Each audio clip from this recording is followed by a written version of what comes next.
Right, how long did I last for? I think it was about 48 hours all in. I rode back yesterday from Peterborough. I'd been out that night. I made it to the bike meet. So I got about 120, 130 miles with the bars on. And this is today. Yep, they've come off. I really do like them. And I tell you what, I mean, it is stupidly comfortable, and actually just chucking it around the corners. I mean, I was scraping the pegs yesterday on a few roundabouts. I mean, there's no real sensible reason for me to be taking these off, except that it's just not doing it for me. I think it is the clip-ons. Maybe part of it is because, you know, the clip-ons and the rear sets were a bit more expensive, so I feel like I need to get my money's worth. But I just like that position a bit more. I just feel a little bit upright and safe with these. So, yep, they're coming off. But with a bit of a twist, let's see if we can make it a bit more permanent. Or not so permanent, but not really just a half-hour job to switch them over. This is the top yoke of the Bonnie, and these are the handlebar riser kind of bushings, if you like, that are press fit into the top yoke, and then see they just sit in there. Now I'd had the caps off there and a couple of Allen bolts just through it, just to dress them up and just to make them not look as ugly as that. But I didn't really like that either. You know, there's no point to them. They were just on there and they just looked a bit horrible. So unlike the I believe the T100 models or some of the earlier models, which were just used to just sit literally in there and just come out. These I'm going to have to sort of do some sort of draw bolt arrangement. You can see they're going to have to come out through the top because they kind of sit in these little recesses here. So I'm going to have to try and press them out that way. And I think it'll just look nicer. I mean, I don't mind having a hole there, but I can always just get a cap or something, black cap, to just pop in there, and so it's just flush and looking a bit more cleaned up. So, yep, that's what I'm going to be doing sort of summer today. We've got a few things to do this afternoon, so I'll get a bit of it done whilst I can. Maybe it will continue to tomorrow, but don't despair on the flat tracker front. I'm probably going to be using those bars possibly on the project. I'm going to see a bike tonight that I've currently bidding on eBay. A bit of a oddball one, bit of a weird one, not one that I thought I'd go for, but it is local, which means worst case scenario I can push it home. It literally is that local. So I'm going to go and have a look at that tonight. Ends on Saturday. We're now Thursday, so we'll see how that goes. But I'm going to turn off for now and just have a bit of a look around and think. And yeah, if I have a bit of success pushing those out, I'll film it. Right, stay tuned. Right, so here's the plan. Part one. Obviously I want to protect the face of the yoke, so I've put on a good load of layers of electrical tape on there, just because there's going to be a fair bit of pressure forced on here. This is the kind of plan. Length of threaded rod, that's bolted down and clamped in the vise, so that's not going anywhere. Washer on the bottom. I've then cut a sleeve of steel tubing, which is underneath.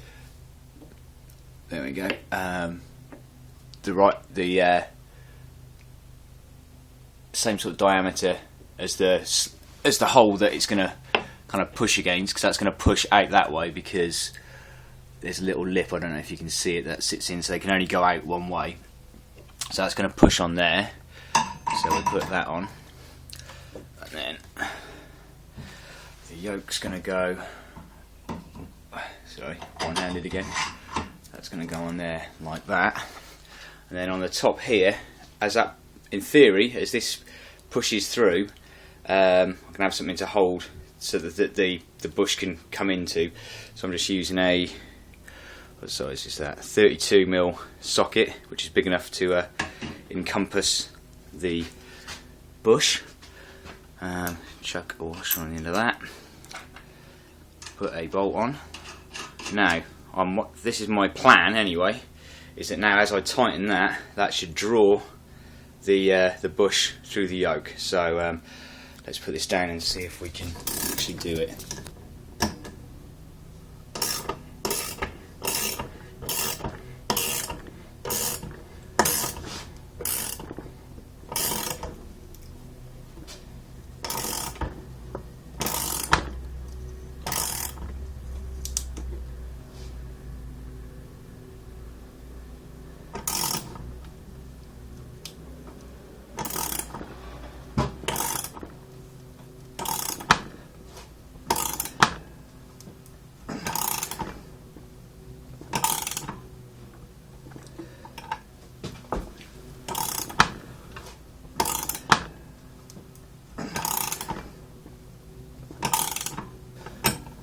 Conscious of it's twisting there, I don't want it to go through the tape and mark the top of the yoke.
I'm getting shit out of my ears.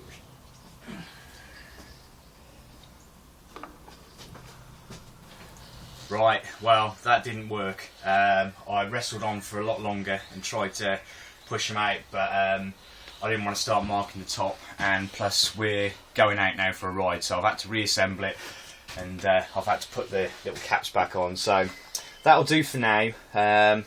Little bit defeated, but the other thing I've done is I've got Jenny on camera duties at the moment, but I've kept the mid controls on for now. We're doing what, about 120 miles round trip now, aren't we? Yep. But I've put the rear pegs from there on because they're not. Where's the other peg? See, that one's got a bit of an elbow in it that brings it forward, so that's just a bit higher up now. So yeah, it feels nice and comfy. So we'll see how that goes. But now, yeah, so that's it for now. So I'll keep you updated on anything else that changes. Yeah, bidding ends on the bike Saturday night, so we went to see it last night. It's beautiful. We yeah, want it. Yeah, it's got a lot of potential, but a bit of an oddball one. But I shouldn't really say this, so I'm gonna fucking curse it, and I'll probably get outbid now. But that's it. So I'm switching off, but me and Jen getting on the bikes. Jen's going to be GoProing it, so if you want to see where we go today, you can zoom over to her channel. But otherwise, I'll see you soon. Take care.